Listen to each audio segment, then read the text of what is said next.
आज अगर कुछ लोग अपनी जिहालत और अपनी नादानी की वजह से ये समझते हैं कि उलमा दुनिया में कुछ नहीं कर सकते,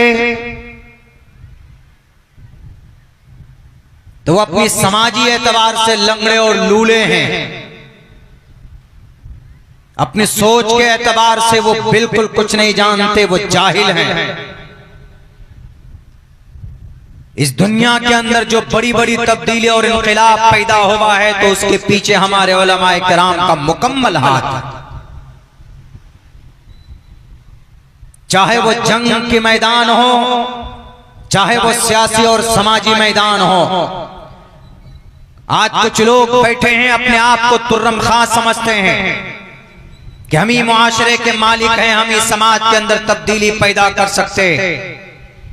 याद करो उस वक्त को जब इस अखंड भारत का जालिम, इस अखंड भारत का एक बड़ा बादशाह जिसने शरीयत को बदलने का बेड़ा उठाया था, दीन इलाही के नाम पर एक शरीयत बनाई थी, और उस तने तनहा पूरे बादशाह के साम्राज्य के सामने में अगर किसी ने उसकी इस गलत अकीदे की तस्हीह और इसकी सुधार और उसकी आंखों में आंखें डालकर ये कहा कि बादशाह साहब एतबारे नदारत, तुम्हारा कोई एतबार नहीं है।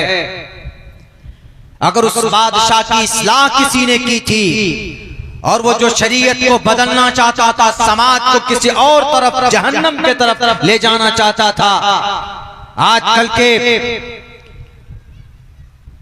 मसनूई और मन घड़त कहानी बनाकर समाज के सामने में अपने आप को लीडर बनाने वालों, एक आलिम दीन थे, एक मर्द मुजाहिद जिसका नाम अहमद सरहंदी रहमतुल्लाहि अलैह, और उन्होंने पूरे दीन इलाही को जमीन से उखाड़ कर फेंक दिया और फिर दीन शरीयत का वो झंडा गाड़ा कामयाबी का। आज तक किसी बादशाह की जुर्रत नहीं हुई कि उस आलिम दीन के मकतूबात के जवाबात दे सके। मुजद्दिद अल-फसानी रहमतुल्लाहि अलैह, उलमा जहां पर भी पैदा होते खड़े होते हैं तो इनकलाब पैदा होता। उलमा के बगैर तुम्हारी जुबान अधूरी है, उलमा के बगैर तुम्हारी जमात अधूरी है, उलमा के बगैर तुम्हारा काम अधूरा है, उलमा के बगैर तुम्हारी जिंदगी अधूरी। इसीलिए अगर कोई आलिम पैदा होता है किसी घर में, तो गर्व से सीना तान कर कहो कि मेरा बेटा आलिम बन रहा है, मेरा बेटा हाफिज बन रहा है, मेरा बेटा किसी मदरसे में जेर तालीम। ये मत समझना कि आपका बेटा आगे चलकर 10-15 हजार रुपए कमाएगा, ऐसा कुछ नहीं है। अरे जो 10-15 लाख रुपए महीने में कमाते हैं तो क्या वो जन्नत चले गए?